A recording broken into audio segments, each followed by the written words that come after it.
Razones para vivir. El arte de criticar. Si en el mundo hay algo que sea especialísimamente difícil para lo que, sin embargo, nos sintamos perfectamente preparados, es el arte de criticar. Arte endiabladamente complejo y que se convierte en injusticia 99 de cada 100 veces que lo usamos, y en el que no obstante nos embarcamos a diario con una frivolidad digna de la mejor causa. Es uno de nuestros deportes favoritos. ¿Quién hay que no critique algo o a alguien 70 veces 7 cada día? Critican los hijos a los padres a los hijos, los vecinos a los demás vecinos, los gobernados a los gobernantes, los incrédulos a los creyentes a su propia iglesia, los españoles a los españoles, los franceses a todo el resto del mundo. No hay persona que llegue a la noche sin haber derramado o recibido, sabiéndolo o sin saberlo, media docena de rociadas críticas al día. Y lo gracioso es que esto de la crítica se suele presentar en la actualidad no solo como un gran derecho, sino también como un mérito. Un hombre que vive en postura crítica se considera ya un privilegiado. Mantener una actitud crítica es algo así como la cima de la perfección. Y cuánta falsedad y mediocridad se esconde a veces tras tan bonitas palabras. No creo que sea malo reflexionar un poco sobre este arte que jamás nos han enseñado. Y no vendría mal empezar por un recuerdo infantil. Yo tuve un profesor de griego que nos explicaba que la palabra crítica viene del verbo krino o krinein, que quiere decir juzgar, medir, valorar.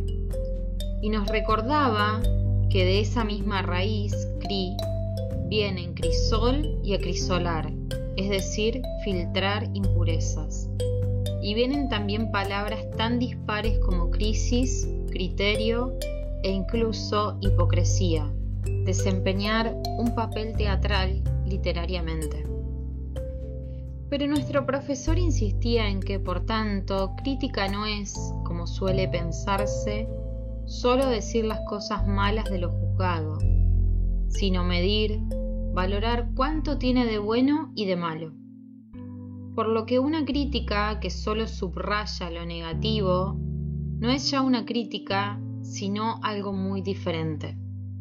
Y entonces nuestro profesor nos explicaba que para expresar esa idea de decir lo negativo tenían los griegos otras dos palabras: aitía, que quiere decir acusación, y diabolé, que es más dura y se refiere a la acusación calumniosa. De esta última palabra viene precisamente el nombre de diablo, es decir, el acusador, el calumniador.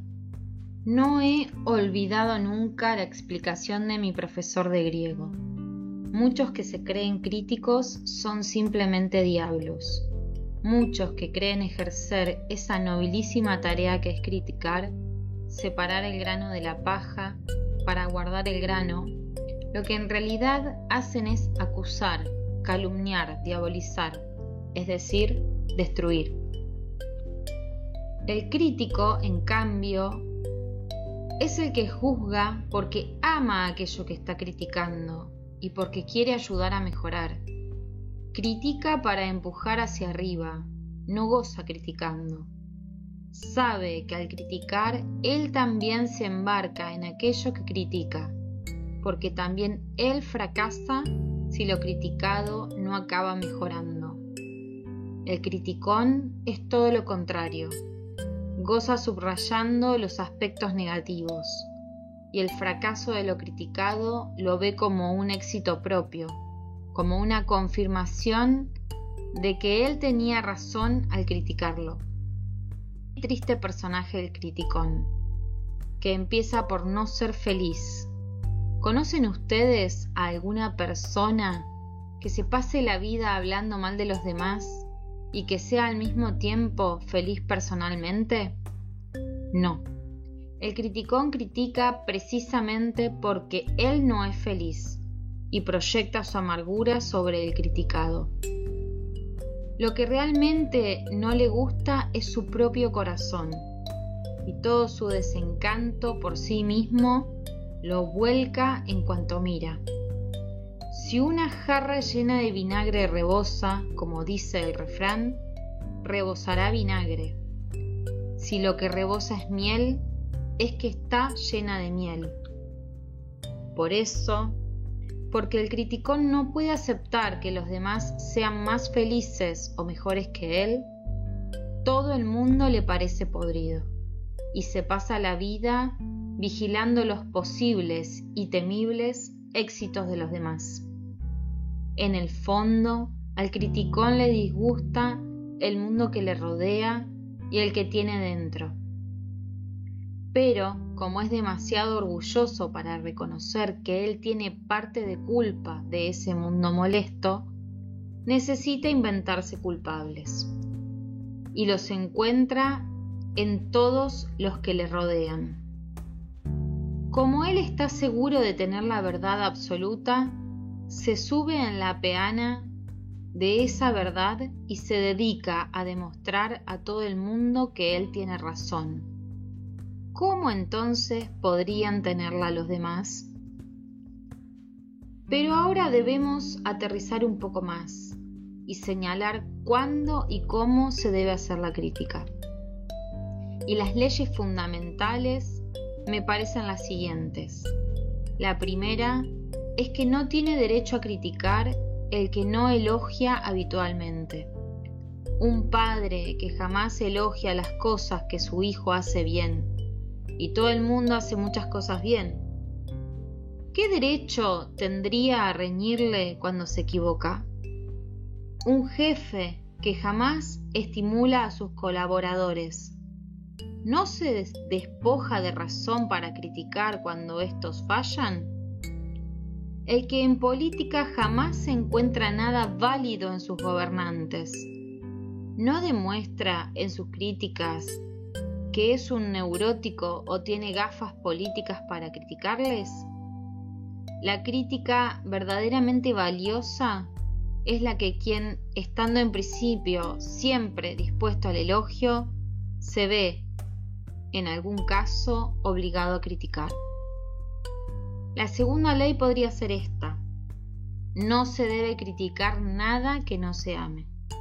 Si toda crítica va dirigida a conseguir el bien y no a destruir, ¿no es lógico que solo se critique aquello cuyo bien se quiere? Criticamos con derecho a los gobernantes cuando de hecho queremos a nuestro país, y lo demostramos a diario con nuestro trabajo. Tenemos derecho a criticar a la Iglesia si la amamos. Y con tanta más razón, criticamos al hijo o al esposo cuanto más le demostremos constantemente nuestro amor. La crítica del enemigo ni crea nada ni aporta nada. Lógicamente, cuando se critica lo que se ama, se critica con amor, con tanta delicadeza como la que se emplea al curar una herida. Por ello, en una crítica rebosada de ironías o sarcasmo, puede haber un desahogo del que critica, no una esperanza de verdadera mejoría. La cuarta norma podría ser esta: nunca se debe formular una crítica sin que antes el propio crítico se haya preguntado por la parte de responsable que él tiene en lo que fustiga. La verdad es que todos somos responsables de todo, y cuando algo marcha mal, nadie de los que rodean ese mal puede estar seguro de tener limpias sus manos. ¿Cómo criticar a un país que produce poco si no empezamos todos por cumplir nuestro deber? Criticar a la jerarquía por la mala marcha de la Iglesia ¿no será una coartada para tapar nuestros errores? Reñir a un hijo porque llega tarde a casa ¿No es un autoengaño cuando no se ha empezado por hacer vividera la convivencia adentro? Lógicamente se critica de manera distinta cuando uno se siente corresponsable de lo que discute. Y, en rigor, solo debería criticarse desde dentro, comenzando por la confesión de nuestra propia culpa.